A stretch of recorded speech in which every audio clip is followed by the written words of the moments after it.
There's a lot of skills in swimming that can help with your race day, and one of those is bilateral breathing. Now, there's a lot of chat about bilateral breathing in open water swimming, what it is, why it's helpful. I'm going to cover some of those things in today's video.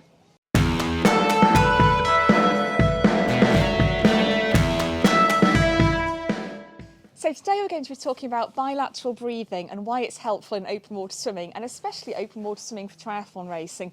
Now, I'm here at Vobster Quay, which is an open water swimming venue, and I'm joined by Vobster's performance coach, Richard Smith. So welcome, Richard. So just take us back a bit. Tell us, what is bilateral breathing? I think a lot of people's understanding of bilateral breathing is breathing every 3 strokes.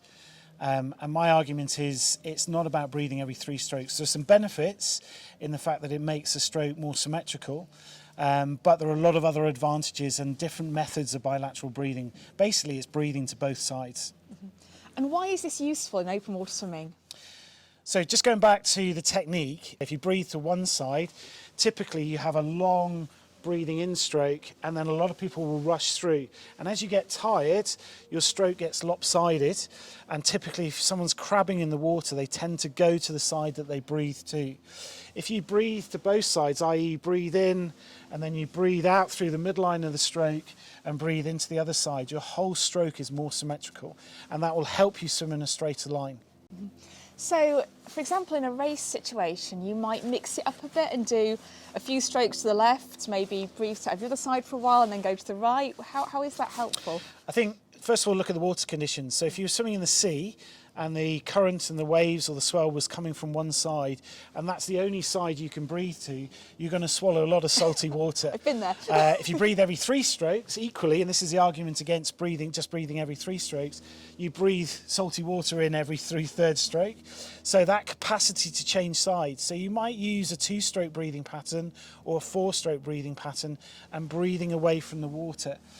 If you're swimming on the draft, and what I mean by that is swimming close to another swimmer to get a benefit, a physical and speed benefit, what you want to do is actually breathe into the swimmer that's next to you, so you can sight on them and be aware of where they are. Otherwise you can potentially bump into each other, or you drift apart and you lose that draft effect. So there's a lot of tactical and strategic methods as well as just the technique of breathing to both sides. And say swimmers are doing a session either in the pool or in an open water venue like this, how can they practice these skills? What's a good session to do? I think the first thing is to practice your breathing. So again, a lot of swimmers tend to think about the breathing in bit as the most important thing. And in reality, if you relax your breathing out, breathing in happens. So that's making it easy. The second thing is to practice different patterns of breathing. So you will have a dominant side. Most people do. So try to sort of test yourself in the pool or in the open water, swimming 10 metres, breathing every 2 strokes to the other side. So almost force yourself to relax. And if you again focus on the breathing out and then turn and breathe in, it becomes a lot easier. And then play with different patterns. So in the pool, for example, you might swim 25 metres, breathing 2 strokes to the right, 25 metres, breathing 2 strokes to the left, 25 metres, breathing every 3 strokes, and then maybe doing a mixed pattern of 2-3-2. So taking 2 breaths on one side, breathing out through the midline, and then changing to the other side. So you're breathing 2 strokes to that side. And very quickly you'll become more comfortable and confident breathing to both sides and changing patterns while you swim. In the open water it's brilliant because you might breathe every 2 strokes to one side to one buoy, and then you might change the direction you're swimming in and practice breathing to the other side. And it's that adaptability that then leads into things like swimming on the draft. And just tell us a little bit about your position when breathing. So, I mean, a lot of us are guilty of lifting our heads too high when we turn to breathe, and how should that look and how can you practice it? So a high head position generally in swimming tends to drop the legs into the water, and to be efficient we want to be as horizontal in the water as you can be. So we don't want to be looking forwards, and equally for breathing we don't want to be tucking our chin to our head. You can hear the change in my voice. We actually want a neutral spine, so your eyes are looking at about 45 degrees, so looking forward and down as opposed to forward or just down. When you breathe in, again we want to try and keep a horizontal position, so I tend to talk about your head and your lying on your shoulder in the water like a pillow. If you lift your head up, you force the water in front of you, and that's a brake, but also it means that water pulls in to where you're trying to breathe. And ultimately, you should actually create a bow wave. So on this lead arm, with your head over, half your mouth is under the water, or the water line, but by pushing your head over, you create a bow wave, so your mouth actually sits underneath that water line. Again, simple, obvious examples. If you swim like a basking shark with your mouth wide open, you're going to swallow water, and you don't need that. It's a conversational breath you're actually using, even at race pace. So it's a little breath in, relaxed breath out, and then breathing into the other side. Now, I was doing some swimming with a much younger swimmer, and I mentioned Popeye breathing, and they had no clue who Popeye was. But for those of you who do know who Popeye is, just explain what Popeye breathing is. So as I say, when you're breathing in that bow wave, you're effectively half of your mouth and your face is out of the water. So you're actually almost sucking the air in from the corner of your mouth.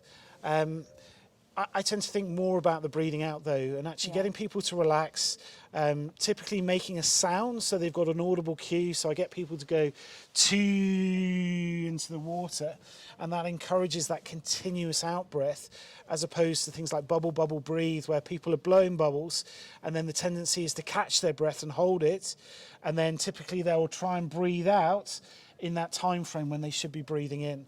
So trying to almost finish the exhalation at the midline and then turning to breathe in is a much more effective way of breathing, whether you're doing one side or different side breathing, bilateral breathing in that respect. Yeah, I know I've done loads of coaching with you over the past few years, Richard, and you can tell at Richard Smith's swimmer because we're all going around the water humming.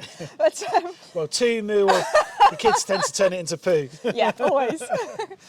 And then quickly, on race day, a lot of people worry about a choppy swim and getting hit in the face by waves. And with the best will in the world, you're probably going to get hit in the face by some water, even if you've got perfect breathing technique and you're mixing it up. But what should you do if you get hit in the face when you're trying to take a breath? Again, on race day, the tendency is to panic and to stop. And if you've got people around you, you're probably going to get swum over and swallow more water. So maybe slow down a little bit, possibly move slightly off the racing line. And again, just try and refocus that breathing. So do a few strokes with your head up, let everything settle down again, and then get back into a pattern. If you're getting chop coming in from one side, actually switch and change to the other side. I remember doing the first 70.3 in Edinburgh, and it was a huge swell. They reduced the swim to 900 metres. And I was breathing to one side really comfortably away from the swell, and then the rescue boat went past me and I took a mouthful of water from the wake of the rescue boat. So, as you say, in a choppy swim, you're going to potentially take water in. I think the other thing is if you get water in your mouth, and this is something to practice, just relax and try and breathe it out with the next out breath. You choke when you actually take water into your mouth and your lungs effectively. So if you've got water in your mouth, just learn to breathe it out. And that's a good technique to practice potentially in the pool or when you're doing a training session. Yeah, and maybe come to a managed venue where there's plenty of safety, plenty of the swimmers around, and just practice on a choppy day, see how it feels. And I think the other thing is get some coaching, and I think a lot of people are reluctant because of the cost, but 1 or 2 good coaching sessions can make a huge difference in terms of learning some of those basic techniques, and then you can just go away and practice. Cool. Brilliant. Thank you, Richard. Thank you so much for watching today. I hope you've enjoyed our video. If you have, then please give us a like, give us a share, and subscribe to make sure you don't miss any more great videos. And if you want more triathlon training tips, gear reviews and advice, then please head to 220triathlon.com. We'll see you soon.